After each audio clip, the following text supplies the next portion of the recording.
What is up, everybody? I am George Mossey. Please say hello to my co-host, Cherona. This is the 90 Day Fiance The Other Way, Season 4, Episode 6 podcast. Everybody was on this episode. It's the George Mossey Show, by the way. So we have a lot to talk about. I want to start off with Jen and Rishi because we were watching Jen after she found out that Rishi's family is actively looking to set him up in an arranged marriage. She met with her friend Deer, who is a fitness instructor, who Twitter thinks that she should be in a relationship with. Because they were like, we've met him for like 3 minutes and we feel like he's more compatible with her than Rishi is. I don't want to go that far, but he did kind of understand where Jen was coming from, right? Because he was like, I remember this guy and I do remember you having issues and you crying. And he was like, I feel like your heart's telling you to stay, but your mind is telling you to get the heck out of India. And she's like, so you get me. And it's like, he gets her. Why can't Rishi get her? Because Rishi is just like, oh, he has an excuse for everything. Because she's like, so you think that your parents 100% would accept me because they're open-minded, but you don't want them to know I exist. You don't want them to know I'm here. You don't want them to know we're engaged. And it's like, I feel like Rishi always has a trick up his sleeve. It's like he's some sort of jouster, right? He has all these tricks. And he smooth talks her. And even to the point now, I don't even believe him half the time. When she asks him these questions, she's like, I got to get answers out of Rishi. I got to get answers. And she gets the answers.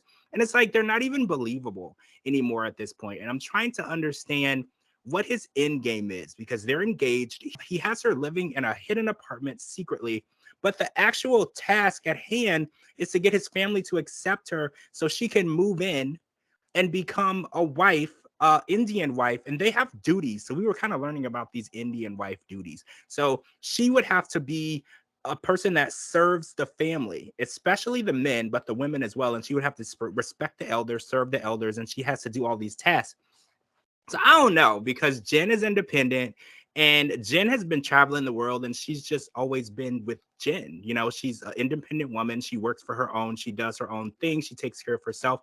Is it in her nature to wait on his mom and sister-in-laws and wake up at 4 in the morning and make tea for them? Like, is this in Jen's nature?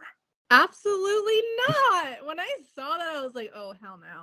And then when he said that she would have to move in with his family, I was like, all right, you got Jen effed up because I don't see that happening. She's living her life in her apartment. She has toilet paper now. She even got some coffee. Like, I do not see her doing that. Like, when they were showing her what to do, I was like, oh no. Because she's very independent and she's never had to wait hand on foot on anybody. So No.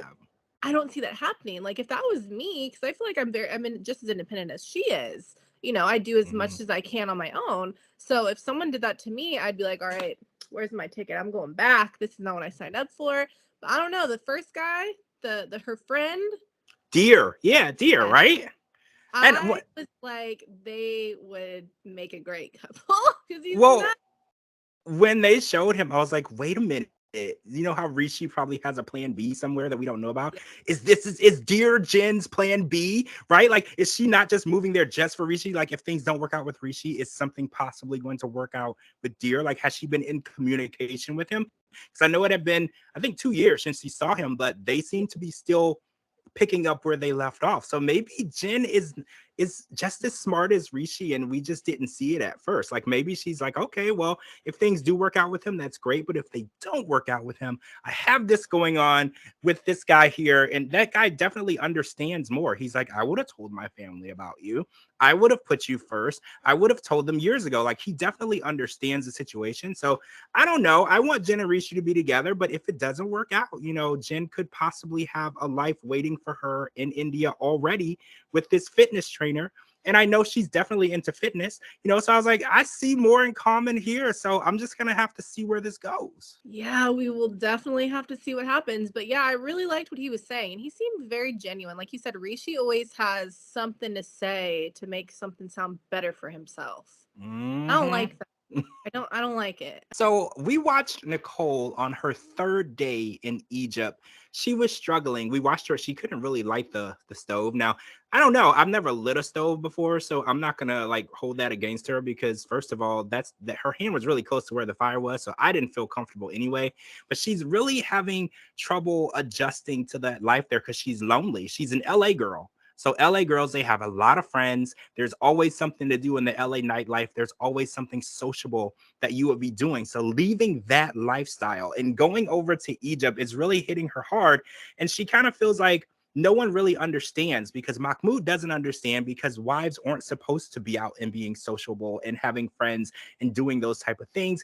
They're supposed to be doing kind of what the rules say for them to do. And Nicole kind of felt like, I'm going to fly over to Egypt and I'm going to ask Mahmoud and the entire country to change their culture and change their religion and change the hijabs and change the way that women dress, just so me, Nicole, an American, can feel more comfortable while in Egypt. And I was like, Nicole, Mahmoud had nothing to do with the laws of the country. He had nothing to do with hijabs and the way women dress and the fact that some women aren't allowed in certain parts of the town and men don't, congregate with women that aren't their wives. He didn't have anything to do with that. So when she says, like, you don't want to compromise with me, you won't change for me, you won't see my point of view, it's not that he doesn't want to. It's just, it doesn't exist in his culture. It's like saying, I want you to change everything about you and everything about the people that don't even know me in the land that you live so I can feel more comfortable. And I'm like, Nicole, that's asking too much. Compromise is like saying, I want you to stop snoring so maybe you could get a sleeping machine or whatever. Like, that's a compromise. Asking him to change the entire country where he lives and the way that they live, that's not a compromise. That's literally crazy, right? That's crazy.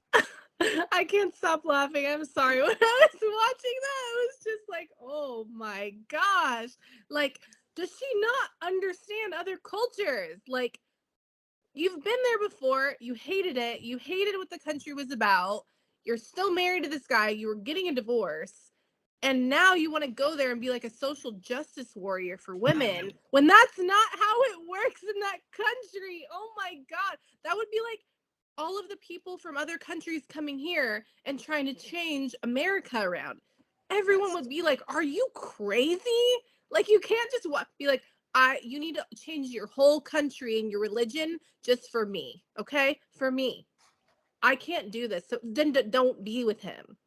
Exactly. They don't like it. Doesn't even seem like they like each other. They don't even want to be in the same room. Like, just get the divorce. This should just be like the final straw. Just, I mean, we would love to see you guys be happy, but you're not. Not Point even blank. a little. Yeah, no, there's no how. Since she got there, she's been crying. She's upset. She doesn't want to be wearing the hijab. She doesn't want to do anything. But it's like, you are in this country. You can die. Like, I think she forgets, Yes. like, they're more of like, I know in some countries it's like women are more of a property than they are a Mm-hmm. person. Like, you are his wife and you listen to what he says. You've already converted to being a Muslim. So you knew what came with that.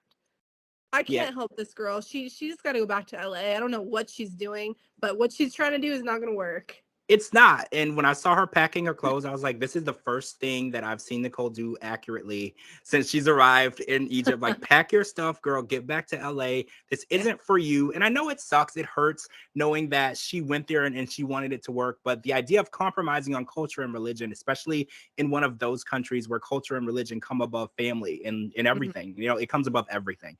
It's like you want to change for people and you want people to change for you, but it's like at the same time, that's not something that it's not even something he's allowed to change. Like, if No. he was to go to his uncle's house, because they were going to go to his uncle's home, who owns a clothing factory, to get advice about her opening a company where she could she wanted to make clothes that were culturally appropriate but also stylish. But in order for that to happen, she needed to put on a hijab, because if she was to go to his uncle's house without one on, that would be considered disrespect. And she didn't even understand that. She's like, well, I told you I'm never going to wear a hijab ever again. And I'm like, you are in Egypt and you are a Muslim. You converted. It's not an option. Like, they didn't say, do you want to become a Muslim? Which check off these boxes, which one of these items of our religion you're going to do, and then put an X on the ones that, no, it's all or nothing. Literally all or nothing, Nicole. You have to do this. Yeah, that was, oh my God, it was cringy. And it honestly, like, it's disrespectful to the culture. Yeah. Like, no matter how you swing it, you might not like it, but you're disrespecting the culture that you came into. You chose to convert to and come to and marry a man in it. I can't help you, girl. Just go We back to LA. can't. Hands are washed of this, Nicole. Get on that plane. Come back to LA. We want you back here. We want that peace, that inner peace for you. It's in LA. It's waiting for you. Yep. So I want to talk about Gabe and Isabel real quick because Gabe told us about a consultation that he had in Florida where a doctor didn't believe that he was trans, and he actually had to prove to the doctor that he was trans. And Gabe was like, "Why would I fake that? Why would I ask you to do a surgery on me and I'm lying to you? Like, what would he benefit?" And it made no sense to me. And I need people to stop the hate and stop the discrimination right now. Like, trans people exist, and whether you like it or not, you need to treat them with respect. And if they come into a doctor's office and they need a consultation, that's exactly what you give them. Stop asking questions. It's none of your business. Check out their medical history. And then that's it. You don't get to go deep and pry into them and make them feel bad about the situation that they're in. I hated that. And hearing it really bothered me. So the idea that he got this consultation in Colombia and things went a little better, there was more respect, there was more understanding. I'm just so happy for that. And it's a lot cheaper in Colombia, by the way. It was only $3,000 for this surgery. And I was like, oh my gosh, in America, that would easily be like 15 or 20 grand. And I was like, I love this for Gabe. But, Gabe is scared because when he was telling us about the complications that he had from his 3 bottom surgeries, by the way, 3 of them because of complications, and the closed urethra and the scarring, the horrible scarring that he had to go through just so he can be who he is, it just broke my heart. So I want him to get this surgery because I want him to feel good about himself. But at the same time, it's so hard for this decision because he's scared of complications, and he's even more scared of the idea of those horrible scars, and he already feels insecure about that. So it's like, I want him to think long and hard about it, because Isabel said, she's like, I love you just the way you are. You're perfect just the way you are. If you want to do it, I support you, but I think you look amazing. Honestly, I think he looks amazing too, but it's not about me. It's not about how I feel or what I think. It's about how Gabe feels inside. Yeah, definitely. I was, like you said, my heart was so full of joy when that doctor just took everything he was saying and just acted. I mean, he's a normal person, and the doctor treated him normal. And the fact that someone in Florida, which is really sad that you're in the United States and people are disgusting, like, ew, what the, oh, like, it just made me happy that the doctor was just so professional and was so willing to, like, show Gabe everything that he could do for him to do what he could do. It was very, like, it was just so professional. And it's so sad that in the United States that we're still dealing with that, and that Gabe's in Colombia and the doctor there is just, okay, let's talk about it. Like, that made me so happy. But yeah, Gabe needs to do what's right for Gabe, regardless of what anyone thinks, because Gabe looks amazing. Like, he's amazing.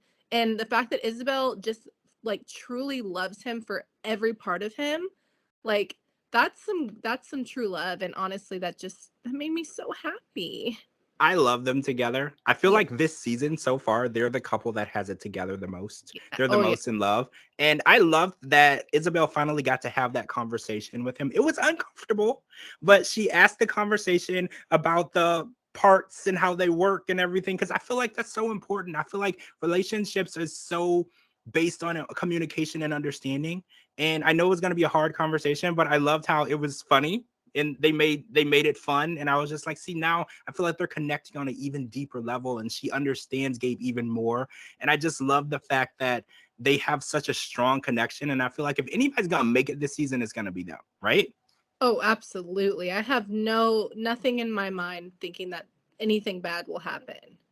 I feel the same way. I'm worried about the business, because I know moving the business to Colombia is going to be hard, but their relationship, no worries. I feel like they're going to be fine.